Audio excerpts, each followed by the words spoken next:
Tonight, dear listener, let us embark on a timeless voyage, journeying far back in time, over 5,000 years, to the cradle of one of humanity's most enduring wonders.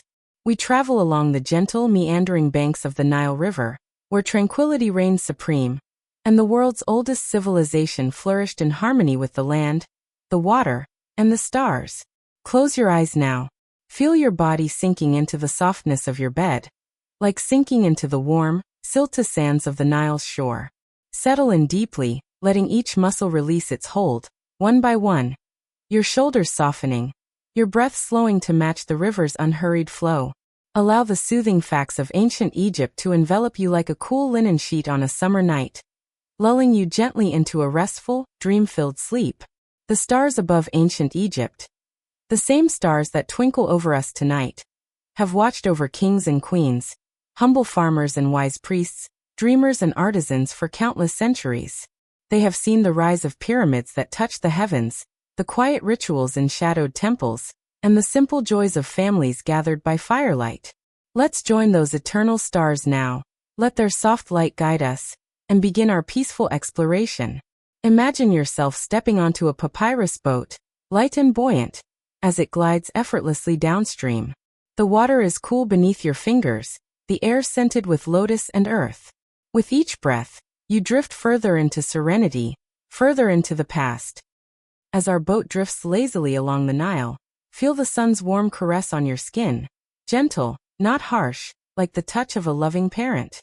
The Nile River, revered as the lifeblood of Egypt, is indeed the longest river in the world, stretching an astonishing more than 4,100 miles from its distant sources in the highlands of East Africa, through vast deserts, and finally emptying into the Mediterranean Sea. But in ancient Egypt, it was not just a river. It was Hapi, the god of fertility, depicted as a plump, benevolent figure with blue-green skin, pouring water from vases to nourish the land. Its gentle flow sustained every aspect of life, from the smallest seed to the grandest pharaoh's tomb.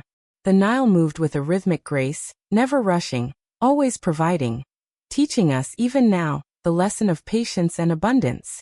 Each year, without fail, the Nile flooded softly, a natural miracle that the Egyptians awaited with quiet anticipation rather than fear. From late July to October, during the season they called Ake, or inundation, the river would swell with the monsoon rains from faraway Ethiopia, its waters rising gradually, like a deep, calming breath. This flood was no destructive force. It was a gentle embrace, blanketing the farmlands with a layer of rich, black silt, fertile soil carried from volcanic highlands thousands of miles away. This black land, or Kemet, as the Egyptians named their country, was perfect for growing wheat and barley, the staples that fed millions. Farmers would wade into the shallow waters, their toes sinking into the mud, planting seeds with wooden hoes and singing soft hymns to thank the river. The floodwaters receded as softly as they came, leaving behind fields that shimmered like emeralds under the sun, ready for harvest. Without this annual gift, Egypt would have been barren desert. With it, it became a paradise of plenty. The Egyptians associated this flooding cycle with the goddess Isis and her tears, shed as she mourned her beloved husband Osiris. In their mythology, Osiris was slain by his jealous brother Set, but Isis's love and magic brought him back to life, just as the Nile's waters brought life to the land. This story was told around fires at night, a gentle reminder that from sorrow comes renewal, from death comes rebirth. As you listen, let this myth wash over you like the flood itself, soft, transformative, healing. Now gaze upon the lotus flowers floating serenely on the river's surface, their petals unfolding at dawn in shades of delicate pink, pristine white, and ethereal blue. The lotus was more than a flower. It symbolized purity and rebirth, rising clean from muddy waters each morning, just as the sun god Ra emerged from the underworld. Its sweet, subtle fragrance perfumed the air, carried on the breeze to temples and homes alike. Priests would pluck these blooms for offerings, placing them in bowls of clear water to honor the gods. Breathe in that imagined scent now, fresh, clean, renewing, and feel your own worries sink into the mud, leaving you pure and light. In the calm evenings, as the sun dipped below the horizon in a blaze of orange and purple, fishermen would set out on their papyrus boats. These vessels were marvels of simplicity, bundles of reeds tied with rope, light enough for one man to carry, yet sturdy enough to navigate the currents. The fisherman's paddles dipped into the water with a rhythmic shhlop, shhlop, blending seamlessly into the quiet symphony of the river. Nets of woven flax were cast out, sinking slowly, then pulled back with silver-scaled perch, tilapia, or catfish wriggling in the mesh. Families waited on the banks, lanterns of oil-soaked reeds flickering softly, ready to prepare the catch with garlic, coriander, and a pinch of salt. This was the rhythm of life, effortless, harmonious, eternal. Along the banks, clusters of date palms stood tall and graceful, their feathery fronds swaying like dancers in the wind, providing clusters of sweet, chewy dates that hung like jewels. Sycamore fig trees offered broad leaves for shade and fruit that burst with honeyed juice. Their shadows stretched long and inviting across the paths, where travelers paused to rest, sipping from clay jars of cool water drawn from the river.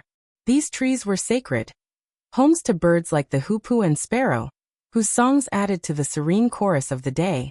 In the heat of midday, when the sun blazed like Ra's fiery eye, these groves became sanctuaries, the air beneath them 10 degrees cooler, a natural refuge for weary souls. Imagine reclining there now, the rough bark against your back, a date's sweetness on your lips, the world slowing to a peaceful halt. Beyond this verdant ribbon of life lay the desert dunes, vast, undulating seas of sand that shimmered softly under the changing light. At sunrise, they glowed a warm gold, like the skin of the sun god himself. At dusk, they softened to rose and lavender, a canvas for the setting sun's gentle farewell. Under the moon, they turned silver, cool and mysterious, whispering secrets to those who listened. The desert was not a place of fear but of balance. The red land, or Deshret, contrasting the black land of the Nile, reminding Egyptians of life's dualities, fertility and barrenness, life and death. Nomads crossed these dunes on camelback, their caravans moving like silent shadows, carrying spices, gold, and stories from afar. In this vast emptiness, one could find profound peace. The silence so deep it echoed in your soul, teaching the lesson that solitude is not loneliness, but a space for reflection. As our boat continues downstream, let the dune's quiet vastness envelop you, smoothing away the edges of your day, preparing you for deeper rest. Now let us step ashore and wander into a typical Egyptian home in the village of Deir el-Medina, nestled between the Nile and the cliffs of Thebes, a place where artisans who built the pharaohs' tombs lived in quiet community. These homes were not grand palaces but humble abodes designed for comfort and coolness, built with sun-dried mud bricks molded from the Nile's silt and baked under the sun's gentle gaze. Each brick was hand-formed, stacked layer by layer to create walls thick enough to insulate against the desert heat. Cool in summer, warm in winter. The mud was mixed with straw for strength, and whitewashed with lime to reflect the sun, giving the homes a soft, glowing appearance that blended seamlessly with the landscape. Roofs were flat, made of wooden beams covered with reeds and more mud, where families slept on hot nights under the stars, lulled by the river's distant murmur. Doors were simple wooden panels, often painted with protective symbols like the Eye of Horus to ward off evil spirits, ensuring the home remained a sanctuary of peace. Inside, the air is immediately cooler, scented with the faint earthiness of the bricks and the sweetness of stored figs. The floor is packed earth, swept daily to a smooth polish, covered with woven reed mats in patterns of blue Nile waves and golden sun disks, soft underfoot, like walking on a bed of rushes. Low stools of sycamore wood or rush-woven seats invite you to sit cross-legged, perhaps with a cushion stuffed with goose feathers for extra comfort. That a central hearth of clay holds a small fire for cooking, its embers glowing softly, casting dancing shadows on the walls painted with simple murals of family life. Children playing, birds in flight, lotus blooms. These homes were modest, often 1 or 2 rooms for sleeping and living, with a small storeroom for grain jars and tools, but they were filled with the warmth of human connection. The small courtyard at the heart of the home is an oasis of tranquility, open to the sky, surrounded by walls that block the wind but let in the sun's slanted rays. Here a fig tree might grow, its leaves rustling softly, providing shade and fruit. A shallow basin of water reflects the clouds, where family members wash their hands and faces with cool Nile water scented with mint. In this space, Evenings unfold like a gentle ritual. The family gathers as the sun sets, the sky turning from azure to indigo. The mother kneads dough for bread, her hands rhythmic and sure, while the father mends a fishing net with quiet focus. Children chase a ball of knotted rags, their laughter light and unhurried, echoing off the walls like music. Stories are shared, tales of clever gods outwitting chaos, or memories of the last flood's bounty, passed down like heirlooms. Reed shutters over the windows, thin slats woven tightly, rattle ever so softly in the evening breeze, filtering the golden light of dusk into patterns on the floor. They keep out insects and dust while allowing air to circulate, creating a natural coolness that invites relaxation. At night, a candle made from animal fat or beeswax is lit in a terracotta holder shaped like a lotus, its flame steady and warm, flickering just enough to cast soothing shadows that dance like friendly spirits. The light is soft, not harsh, illuminating faces with a golden glow that makes everyone look serene and eternal. Children's games are simple and calming.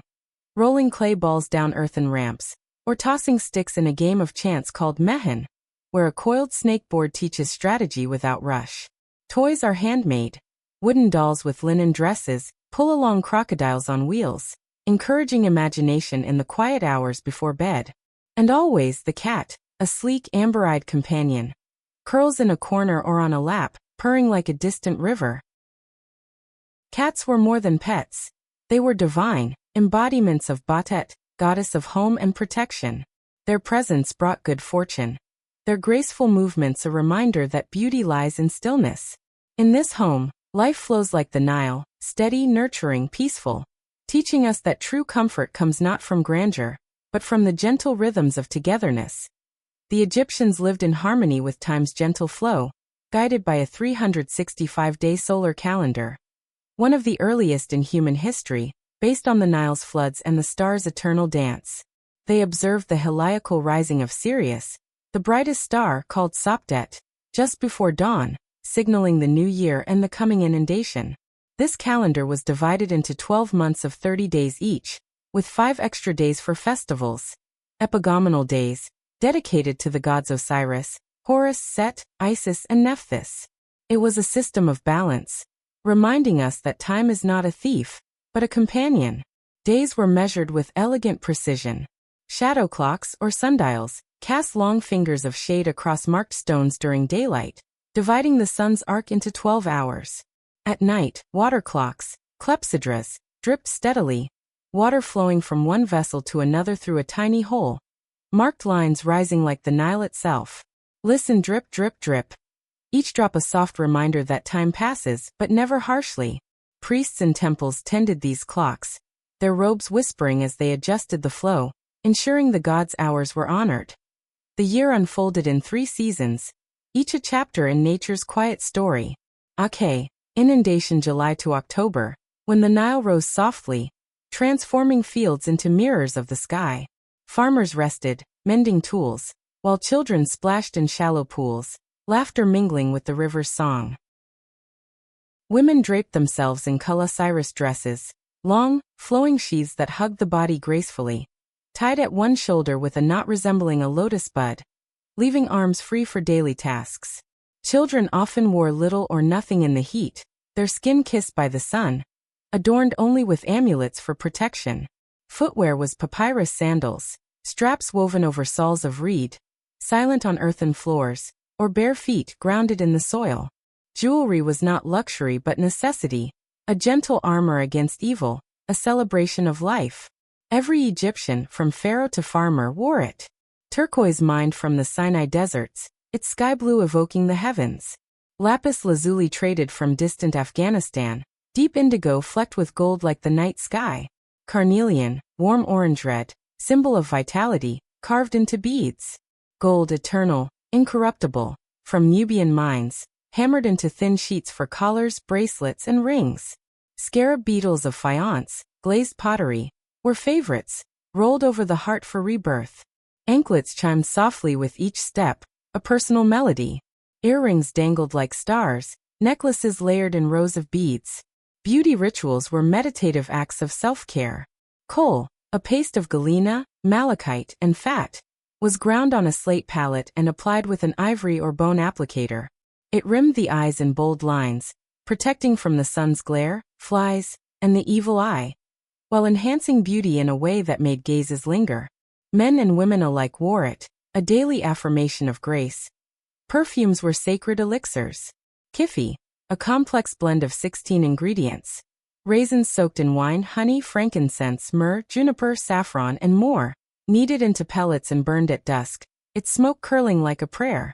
Floral oils from lily, iris, and henna, pressed in alabaster jars, applied to wrists and neck for a scent that lingered like a memory.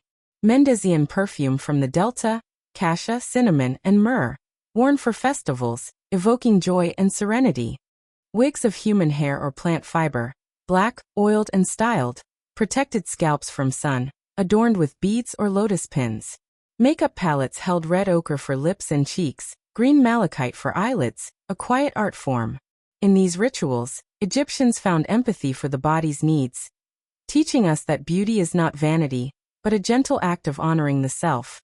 Food in ancient Egypt was a daily meditation, a gentle communion with the earth's gifts, prepared with care and shared with quiet gratitude. Bread was the cornerstone of every meal, the staff of life, as they called it. Emmer wheat, ancient and nutty, was harvested from the Nile's fields, threshed under oxen feet, winnowed in the breeze to separate grain from chaff, ground between two stones into flour, mixed with water, salt, and sometimes yeast from beer. It was kneaded on a low table with rhythmic pushes and folds. Shaped into flat rounds or loaves, baked in conical clay ovens heated with dung or wood, the bread emerged crusty outside, soft and steaming inside. Dipped in olive oil pressed from groves near the Delta, or honey from beehives shaped like clay pots, or spread with garlic paste and fava beans mashed smooth. It was a simple joy, nourishing body and soul. Beer, called heket, was as essential as bread, a thick, mildly fermented brew from barley, flavored with dates or herbs for sweetness. It was low in alcohol, safer than river water, strained through sieves to remove husks, and drunk from wide-mouthed cups. Families shared it at meals, its frothy head like Nile foam, a gentle toast to the day's end. Fruits were the river's sweet rewards. Dates, clustered on palms, chewy and caramel-like, eaten fresh or dried into cakes. Figs, bursting with seeds, wrapped in leaves for travel. Grapes, plump clusters from arbors, fermented into wine for festivals. Pomegranates, their leathery skin hiding ruby arrows that popped with tart sweetness. Proteins came from the Nile. Fish like perch grilled over embers with cumin, or salted and dried for long journeys. Duck and goose from marshes, roasted slowly with onions and thyme. Vegetables, leeks, lettuce, cucumbers, were chopped into salads dressed with sesame oil. Meals were eaten on low tables, fingers serving as utensils, followed by hand-washing in scented water, a ritual of cleanliness and calm. The Egyptians wove their world with threads of divinity, over 2,000 gods, each a gentle aspect of nature's harmony, not distant tyrants but intimate companions in life's quiet dance. They lived in temples, in the river, in the sky, always near, always listening. Ra, the sun god, creator of all, rose each morning as a scarab beetle, pushing the sun disk across the sky in his bark. By day he was falcon-headed, fierce yet benevolent. At night, he aged into an old man, sailing through the underworld to battle chaos. His victory at dawn was assured, a gentle promise that light always returns. Osiris, green-skinned lord of the afterlife, god of fertility and resurrection. Slain by his brother Set in jealousy, his body scattered like seeds across Egypt. But love triumphed. His wife Isis, winged goddess of magic and motherhood, gathered the pieces with tears that flooded the Nile. She revived him long enough to conceive Horus, then mummified him as the first eternal king. Osiris teaches that from loss comes renewal, his green hue the color of sprouting grain. Isis, the great enchantress, her throne headdress symbolizing queenship. She nursed Horus in the marshes, hiding from Set, her spells weaving protection like a mother's embrace. Women prayed to her for healing, fertility, and wisdom. Her knots untied every knot of fate. Hathor, cowhaired goddess of love, joy, music, and dance. Her sistrum shook like laughter. Her mirror reflected inner beauty. In temples of Dendera, priestesses danced for her, steps soft as falling petals. Anubis, jackal-headed embalmer, guardian of the dead. Hathor, cow-eared goddess of love, joy, music, and dance. Her sistrum shook like laughter. Her mirror reflected inner beauty. In temples of Dendera, priestesses danced for her, steps soft as falling petals. Anubis, jackal-headed embalmer, guardian of the dead. With steady, compassionate hands, he prepared bodies for eternity, weighing hearts against Ma'at's feather in the hall of two truths. If light, the soul entered paradise. If heavy with sin, Ammit devoured it. But Anubis judged without anger, only quiet justice. Thoth, ibis-headed scribe, moon god, inventor of writing and knowledge. He mediated disputes among gods, his quill recording every deed. His wisdom was the calm of a library at midnight. Ba'et, cat goddess of home, fertility, and protection. Fierce when needed, but mostly gentle. Her purr warded homes from harm. Horus, falcon god, avenger of his father Osiris, his eye the symbol of healing. Set, storm god of chaos, balanced by order. Nut, sky goddess, her body arched over the earth, stars her children. Geb, earth god, green and fertile beneath her. These myths were told in whispers at bedtime, teaching empathy, balance, and hope. Gods as reflections of human hearts. Temples were the heart of Egypt. Serene sanctuaries where heaven touched earth, built from massive sandstone blocks quarried from Gebel el-Silsila, and floated down the Nile on barges. The Karnak temple complex, dedicated to Ammonius-Ra, sprawls over 200 acres, a city of divinity. Enter through the pylon gateway, two towering walls carved with pharaohs smiting enemies, flanked by obelisks that pierce the sky. The hypostyle hall is a forest of stone, 134 columns, each 69 feet tall, capitals blooming into papyrus umbels or lotus buds. Walk between them, the air cool, shadows long, the ceiling painted with stars. Hieroglyphs whisper spells of protection. Priests in white linen, shaved heads glistening, perform dawn rituals, washing Ammonius' statue with Nile water, dressing it in fresh linen, offering bread, beer, and incense. Frankincense from punt curls in blue smoke, its resinous scent filling the sanctuary like a dream. Temple gardens surround the sacred lake, a mirror for the stars, blooming with lotus, papyrus, and Persea trees heavy with fruit. Sacred ibises wade in the shallows, their beaks dipping for fish. Benches of stone invite meditation. The waters ripple a mantra. In smaller temples like FalI, island home of Isis, the air hums with quiet magic, pylons reflecting in the river. These spaces teach us sanctity. In silence, we find the divine. The pyramids rise from the Giza plateau like eternal sentinels, their geometry a testament to human ingenuity and cosmic harmony. The Great Pyramid of Khufu, built around 2580 BC, stands 481 feet tall, its base a perfect square of 755 feet per side. Over 2.3 million blocks of limestone and granite, each averaging 2.5 tons, some as heavy as 80 tons, were quarried from Aswan, floated down the Nile, and ramped into place with copper chisels, wooden rollers, and sheer will. It aligns with true north within 3/60th of a degree. How? By sighting stars like Polaris, the Egyptians' celestial compass. The entrance descends into corridors of polished granite, leading to the king's chamber, a room of red Aswan granite, its sarcophagus carved from a single block, empty now but once holding Khufu's mummified form. Air shafts point to Orion and Sirius, stars of Osiris and Isis, linking earth to heaven. The pyramid was capped in white Tura limestone, polished to shine like the sun, visible from afar as a beacon of eternity. Workers, 20,000 strong, not slaves but villagers with families, lived in a nearby city, fed bread, beer, onions, and garlic, their bones showing no signs of abuse but of care. They worked in teams called Friends of Khufu, their graffiti etched in hidden chambers. Names, jokes, quiet pride. The Pyramid of Khafre stands nearby, guarded by the Sphinx, 240 feet long, 66 feet high, carved from a single limestone outcrop. Its face, perhaps Khafre's, gazes east toward rebirth, its lion body symbolizing strength, its riddle unspoken but profound. What walks on 4 legs in the morning, 2 at noon, and 3 in the evening? Man, infant, adult, elder with cane. The Pyramid of Menkaure completes the trio, smaller but elegant, its granite casing still partially intact. At night, under moonlight, the pyramids glow ethereal, shadows pooling in angles, stars wheeling above like Ra's companions.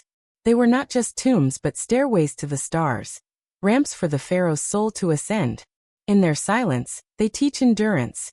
Built for eternity, they have outlasted empires. In the scriptorium, a quiet room of learning, scribes bend over low desks, their reed pens dipping into pots of black ink, lampblack soot mixed with gum, or red ink, red ochre for emphasis.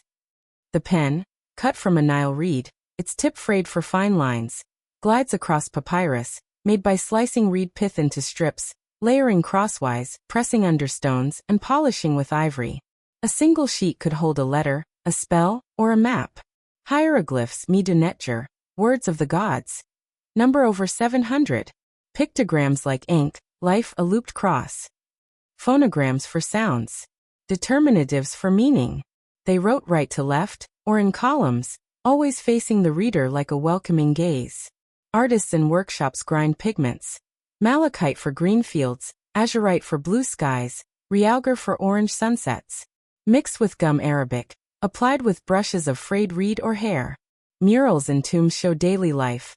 Baking, weaving, fishing. Colors vivid after millennia, protected from light. Libraries, houses of books, held thousands of scrolls in niches, scented with cedar oil to repel insects. Knowledge was sacred. Medical texts on surgery, astronomical charts of 36 decans, star groups, mathematical papyri solving volumes of pyramids. These creators teach us that knowledge is a gentle flame, passed hand to hand, illuminating the dark.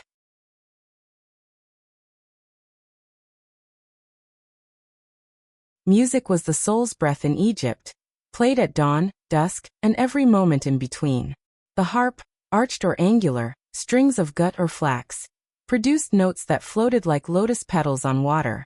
A harpist in a temple might play for hours, fingers dancing lightly. Flutes of reed or bone whistled sweet tunes. Lyres with tortoiseshell bodies hummed deep resonances. Sistrums, handled rattles with bronze discs, shook for Hathor, their sound warding evil like a cat's purr. Dancers in linen shifts moved in circles, arms arcing gracefully, feet stamping softly to hand drums of stretched hide. At festivals, troops performed the dance of the Nile, mimicking floods, harvests, rebirth.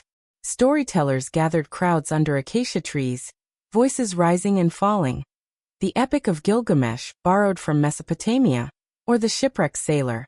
A tale of a castaway finding serenity on a magical island. Entertainment was calm communion, binding hearts in rhythm. Healing was a sacred art, blending science, magic, and empathy. The Ebers Papyrus, a 20-meter scroll, lists 700 remedies. Honey for wounds, natural antibiotic. Garlic for infections, aloe for burns. Doctors, SWNW, diagnosed with care. Feeling pulses, examining eyes, listening to breaths. For headaches, willow bark tea, aspirin precursor. For digestion, cumin seeds. Imhotep, deified healer, prescribed aromatherapy. Inhaling lotus vapors for calm. Warm baths in temple pools infused with salts and oils soothed muscles. Dream incubation. Sleep in a sanctuary, wake with divine cures. Surgery used copper tools, sterilized with fire, for trepanning or setting bones. Magic amulets warded illness, but empathy was key. Healers held hands, spoke softly. Animals were kin, not conquests, woven into myths, farms, and hearts. Cattle, longhorned, sacred to Hathor, grazed in floodplain meadows, their milk churned into yogurt, their hides tanned for sandals.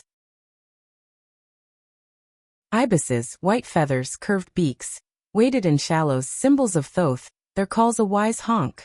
Flocks migrated with the seasons, a sign of renewal. Cats, graceful, independent, roamed homes, hunting mice embodying Batet. Kittens played with balls of yarn, adults curled on laps for warmth. Crocodiles, armored lords of the river, basked on sandbanks, revered as sobuk, fed fish in temples to ensure fertility. Hippos, massive, round, surface with snorts, guardians of waterways, their red sweat like blood of protection. Donkeys carried loads. Falcons soared as Horus, Scarab beetles rolled dung like the sun. Animals taught balance, fierce yet harmonious. The afterlife was not feared but welcomed. A field of reeds, eternal Egypt with lush fields, cool rivers and endless harvests. No pain, no want, just peaceful labor in paradise. The Book of the Dead, the book of coming forth by day, was a guide, 189 spells on papyrus, buried with the deceased. Spell 1. Awakening in the tomb. Spell 125. The weighing of the heart. Anubis balances it against Maat's feather. Thoth records, Osiris judges. Light hearts pass. Heavy ones meet Amit, the devourer, part lion, hippo, crocodile. But most spells were protective, gentle affirmations. Mummification was a 70-day ritual of love. Body washed with Nile water and palm wine. Brain removed via nose with a bronze hook, discarded, thought unimportant. Incision on left side, organs removed, liver to Imsidi, human-headed jar, lungs to Hapi baboon, stomach to Duamutef jackal, intestines to Cabecinuf falcon. Heart left in place, the seat of soul. Body packed in natron salt for 40 days, drying like desert sands. Oiled with cedar and myrrh, stuffed with linen and sawdust. Wrapped in hundreds of meters of linen, each layer inscribed with spells, amulets placed. Scarab over heart, jet pillar for stability. Mask of gold or cartonnage. Idealized face for eternity. Tombs were homes for the Ka, life force stocked with food, furniture, Shabti servants to work, games for joy. Walls painted with scenes of life. Fishing in reeds, banquets with music, family reunions, eternal serenity. These beliefs teach gentle acceptance. Death is a door, life a cycle. Summer solstice, longest day, honored Ra with offerings of cool water and fruit. Winter solstice, shortest day, celebrated rebirth with lamps lit against the dark. Equinoxes balance light and shadow, festivals of Ma'at. Sirius's rise, mid-July, sparkled like a diamond, heralding floods and hope. In these changes, Egyptians found empathy, for the farmer awaiting rain, the mother birthing new life. Seasons remind us. All passes, all returns. The Sphinx, enigmatic guardian, carved from bedrock, its body 240 feet long, face weathered but wise. It watches the horizon, symbol of royal power and mystery. Obelisks, tall needles of granite, carved with pharaohs' deeds, tipped with electrum to catch the sun. The one at Luxor weighs 251 tons, floated from Aswan. The Valley of the Kings hides 63 tombs and cliffs. Tutankhamun's treasures gleaming gold. The desert's hush broken only by wind. Remains, a calm that soothes the soul. As our night's journey through ancient Egypt draws to a close, let gentle dreams carry you across calm waters, starlit temples, and peaceful fields. The Nile's whisper lingers. The pyramids stand eternal. The gods smile upon you. Let the wisdom and serenity of this remarkable land guide you into tranquil sleep. A sleep as deep as the desert night, as refreshing as lotus dew. Remember, even thousands of years ago, people sought quiet, comfort, and gentle moments with family, friends, and the world around them. Lessons of harmony, renewal, and love that echo in your heart tonight. The Nile still flows softly. The stars still watch kindly. And you are part of their eternal, peaceful story. Good night, dear traveler. May your dreams be as rich and restful as the Nile at twilight drifting to sleep.